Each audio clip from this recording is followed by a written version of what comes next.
I'm going to put a little timer on my phone to make sure I don't bore you for 35 minutes instead of 20. And go. So I'm Joyce, and I'm here to talk to you about security and scale in no-code. I'm gonna start by just sharing the key takeaways. That way I can just relax for the rest of the presentation, and hopefully you'll have had something of value. Very quickly, if someone uses your web application, if they go to their web browser to consult your web application, the internet will send a bunch of data about the style, data about the content, data from your database. And what's important is that the first key takeaway for me for security that applies to security and scale is that you don't want to load too much data in your user's web browser. You don't want to load too much data because if you load too much data, it will crash your user's browser and you will not have a successful web app. And you don't want to load too much data because you don't want to load irrelevant data, personal data, by mistake. The second key takeaway is that we should all be thoughtful about the data that is inside the WeWeb, that's my company, the user's browser that is not displayed on the page. So on the page, there's information that is displayed, but there's also a lot more information that is accessible in the user's browser, and I'll show you some example of that. And the third key takeaway, I think, the third thing I'd like you to remember is that just like code, no code is like 20% writing, having fun, building, because it's nice, it's fun, and 80% maintaining. So this is especially important for scale. It's super important to think about your future self. If all goes well, your future team, or if you're an agency, your customers in the future when you don't want them coming back to you all the time to help them. If they can be autonomous, it would be so much more fun because you can focus on having fun and building. All right. It would be helpful, maybe, I'm going to start talking about security, and I might be a little bit technical at some point. I would just like to know, who is familiar with tools like Xano, Supabase? All right, cool. Oh, Xavier is in the room. Hello. All right, so security happens mostly in the backend. Supabase and Xano are backend no-code tools. And so to demonstrate how to protect your web app, I'll use mostly examples from Xano and Supabase. When you protect your web app, the data that comes in that your backend sends back, it can be protected either at API level, and for that type of protection, I will illustrate with Xano, XANO, and you can also protect at database level directly on the table. And I will use examples. I will illustrate with examples from Supabase for that. And for anything that happens in the front end on the page, I will use WeWeb because that's the no-code tool I know best.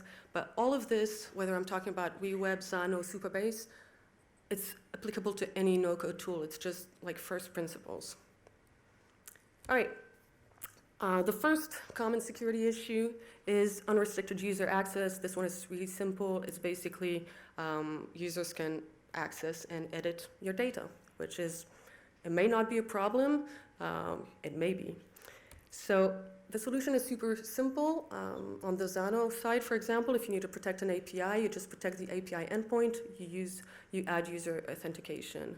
If you want to protect the database table directly, like you would in Supabase, in the case of Supabase, you enable row-level security, and in this case, you add a couple of policies, and what we're saying here is users can access all the data, but only authenticated users can modify it, which may be enough, or as we'll see later, maybe not. It depends on your use case. The second common security issue is filtering data in the front end. So it's what I was talking about earlier, where you think that users do not have access to personal data because it's not displayed on the page. You published your web app, and in this example, we only have two items, 2 job applications.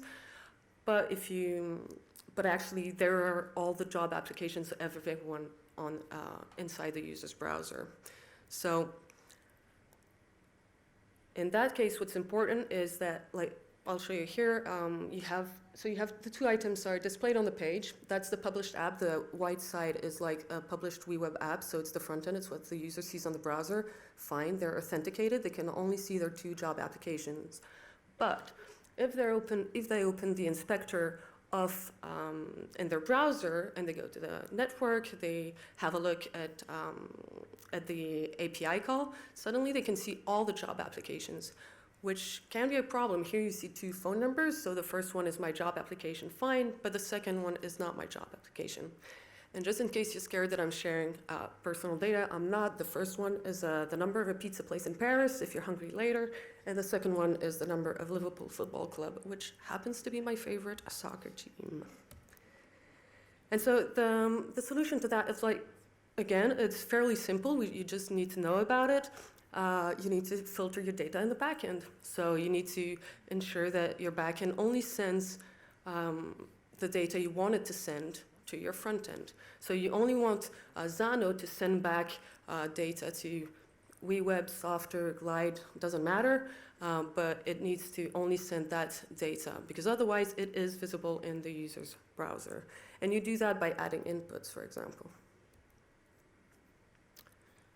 Ah, I knew it. My phone, I did a test with my phone that it would not shut down, and it did. All right, third common security issue is bypassed access control checks.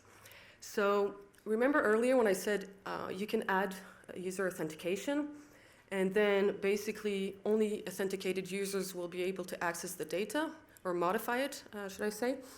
Well, that might not be enough, because in this example, for example, so this is a screenshot from Postman. Postman is, many of you will know, since we're at API Days here, is a way to make API calls. So I'm actually my user ID is 6. So what I did is I authenticated myself, and I received a token. And, okay, so I received a token, and then I copied that token inside Postman. And what I did is when I authenticated myself, I saw the URL, and I saw that the URL, the API endpoint just needed me to pass a user ID. So instead of passing user ID 6, which is my user ID, I passed user ID 3. And suddenly I get Jane's information, which I shouldn't be able to access. So it's not enough to add authentication and to prevent, to only allow authenticated users to access data. Sometimes you also want to add a condition that users can only access or modify their own data. In order to do that, again, in Zano, you would add a precondition on the API endpoint. In Supabase, what you would do is you would add a policy. You would modify the policy so that only the current user can modify, so that their own data. All right, the last common security issues, and there are many others, but the last one is maybe the one you should pay attention to first, because if someone is going to hack you, it is the first thing they will try to do. They will try to make themselves an admin. So that's whatever API endpoint, whatever process you have that allows users to change their role. So it's very common here, for example, in this screenshot, what we have is we have an admin table, a data grid, where people, admins can select a user and change their roles, and that's fine, except if a non-admin user finds that table and understands the API call to make themselves an admin and it's not protected, then they just delete all your data and your business is dead. So in this case, I made myself an admin, and just really easy, and I would have loved to do a demo here, but Murphy's Law, I played it safe and did some slides.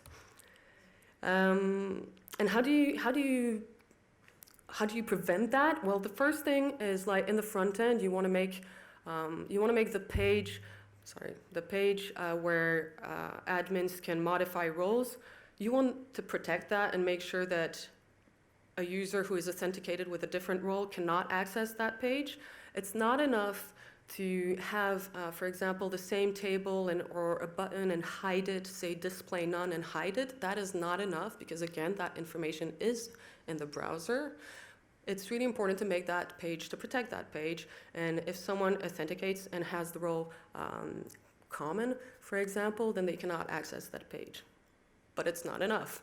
What we did here in Zano, for example, is we have all our user endpoints, the endpoints that allow users to update their own records. We have separate endpoints for these, and then we have a separate endpoint for admins. And that endpoint is only used on the page that is reserved for admins. And in that endpoint, we add a precondition that checks again if the current user is either an admin or a super admin. Maybe one last tip as well. You notice in a previous example, I said I was user number 6 and I just accessed user number 3. That's why it's also important to use UUIDs whenever you can, instead of like really simple IDs that are sequential, or using a user's email, which is you can guess very easily. You want to try to use UUIDs to make it even harder to guess a user. All right. I think for security, that pretty much covers it. Now let's, although I'll take your questions afterwards, of course. Now for scaling, the first thing I'd like to say is that, and Dimitri mentioned it earlier, is that scaling is not an obligation. Not every use case requires scaling. Actually, last night I was reading Contournement's book and found a cool story about a sheriff in California who built a Glide app in like 3 hours because he needed to inform the population of how to evacuate. So he needed to send information about the roads and which ones would be blocked in real time, very fast. He built that in three days. It needed to be able to hold a lot of API calls for those few days of the fire happening, but then it did not need to scale any further. And in that case, building with Glide and Airtable would be the perfect solution. It's fast, it's easy, go. We're solving a problem, we do not need to scale. So that's the first thing. You don't necessarily need to scale. But if you do, you have to anticipate that the volume of data of your app will grow, and the complexity of the workflows in your web app will also increase. So you need to ask yourself the question, can your stack handle it? And can you handle it? Can your team handle it in the future? How will you help yourself and the team handle it in the future? So the first piece of advice would be to anticipate, to make things ETC. It's like a first principle of web development. ETC stands for easy to change. So you want to think about your database structure. You want to think about the functionalities you need. What functionalities do you need right now? And which ones do you need in the future? Is the tool, do you want to build an MVP on one tool and then graduate to another? Do you want to be able to revert back to code for some part of the application without recoding everything? Those are all questions you can ask yourself when you're choosing no-code tools. What are your design requirements? Do you just need a template to go fast, or will you have a lot of customization to do? And also, it's important to anticipate the number of end users that you might have. So something that we see quite often at WeWeb is people come in with an Airtable backend, database. They come in with an Airtable database, and it's working for them, and then they actually need a state-of-the-art backend with authentication, and they switch to Zano because they've reached API rate limits with Airtable. It's not handling what they need anymore, so they switch to Zano. And that's completely fine. That's the whole point of easy to change. Another piece of advice that I mentioned earlier is don't load too much data. So part of scale is the user experience. And if you load too much data, as I said, the user's browser will crash or will be extremely slow, making the user experience very poor and your app unlikely to succeed, assuming it's a user-facing app, which probably is. So for that, I mentioned backend filters earlier. It can be, optimizing the size of your images, having clean HTML and CSS. So what that means is, for example, you want to avoid having divs inside divs inside divs inside divs if you can avoid it. And also being thoughtful about the number of API calls that you make and when you make them. So for example, maybe you don't want to make all your API calls on page load. Maybe you want to load one collection of data on page load and then load something different, a new collection, when the user clicks on a button. Having those two calls happen at a different time will greatly improve the user experience. Third principle, also web development principle, is do not repeat yourself. So basically, developers are lazy. I don't know if there are developers in the room. I mean that as a compliment. You can say they're lazy or they're smart. They're both. Is if they catch themselves doing the same thing several times, they'll try to find a way to not have to do it again. And my theory is actually that's why developers decided they would develop no-code tools, is so they don't have to ever build the same food delivery product ever again. Or they don't want to be developing the same customer portal all over again. So developers are building no-code tools for us, which is awesome, and we should be inspired by that. Basically, whenever you find yourself doing the same thing several times or copy-pasting things, you are making your project hard to maintain. And remember, 20% building, 80% maintaining. If you want your web app to scale, your product to scale, you need to make it as easy as possible to maintain. So with that in mind, you can use reusable formulas, a function like we're showing here with Zano, with the formula, the function to generate a magic link, for example, for authentication. You can use global workflows, so we're showing this in WeWeb, where instead of having, for example, a workflow to upvote on a public roadmap, instead of having that on multiple pages, and then if you need to debug or change it, you have to change it on all the pages. You could have a global workflow and execute that workflow on whatever page. Then you just have to update the workflow, the global workflow, and it updates wherever it is executed, which is very helpful when you need to maintain or find bugs. In Webflow here, we're showing the components, same idea. You design a component and you reuse it wherever you want in your project. And when you make an update, it updates throughout your project. All of this comes back as well to thinking about your future self and your future team. We're showing here the Swagger documentation for Zano API endpoints. Just having a short description of what each endpoint does is incredibly helpful. It may not seem important at the beginning, and maybe at the beginning you don't have to worry about it too much, but whenever you catch yourself struggling to find information, or struggling to remember, take it as a reminder to this time document so that you don't forget in 2 days or let alone 2 years. So documentation is super important. Here we have an example of Cocoa Leads, which was built by No Code Factory. They were really clever. They documented how to build the app and how to use the app. It's a custom CRM in Notion, and then they embed that Notion inside the app itself. So whether it's the user building the app or the user of the CRM, they have the documentation, which is great. I also find the way that they also have like strong naming conventions for all their variables and collection, which is best practice as well. I really like their use of emojis actually, because then it's like a visual cue. It makes it easier for people to build. So you can be creative with the way you document. You can find a way to document that works for you, but you should absolutely document. All right. All of this may seem a little bit overwhelming. I guess it's a lot of information. So I would just like to reassure, maybe I'm reassuring a bit too late, but for no-coders who struggle to think of themselves as programmers, first of all, you are a programmer. You may be a junior programmer, but you are, because you have to take logic into account. You have to think of things. You have to think like a programmer. I would say just take it little by little. Don't put too much pressure on yourself. Notice when you're copy-pasting things. Notice when you're struggling to find the information or to remember. That is a sign that you can refactor your code or your no code.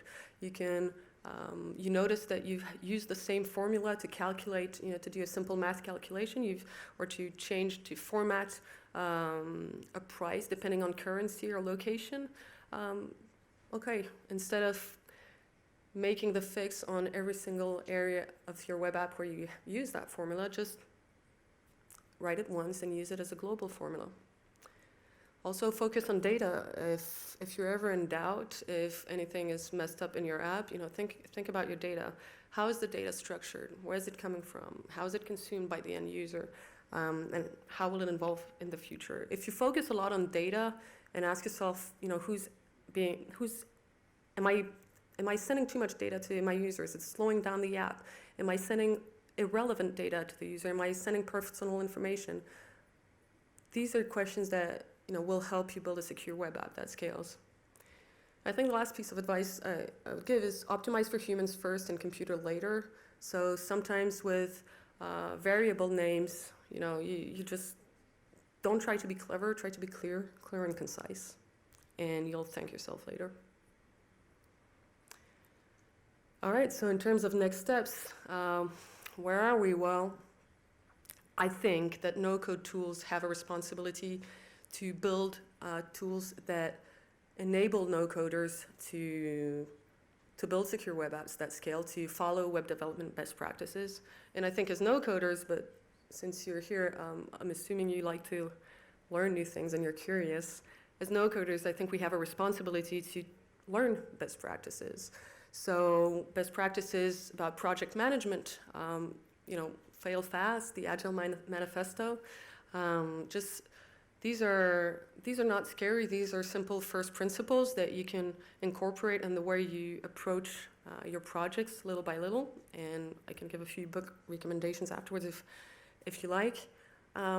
Also learn web development best practices. So easy to change, KISS, which stands for keep it simple, stupid. And DRY, don't repeat yourself. So these are just like simple principles that you can always keep in mind and that apply to code, but also to no-code.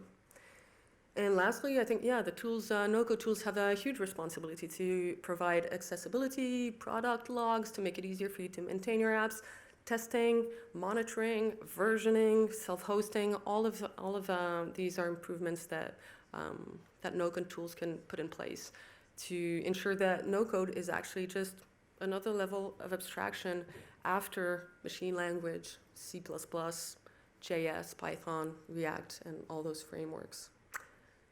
So I think there's no reason we can't build secure web apps that scale as long as we all follow web development best practices. Thank you very much.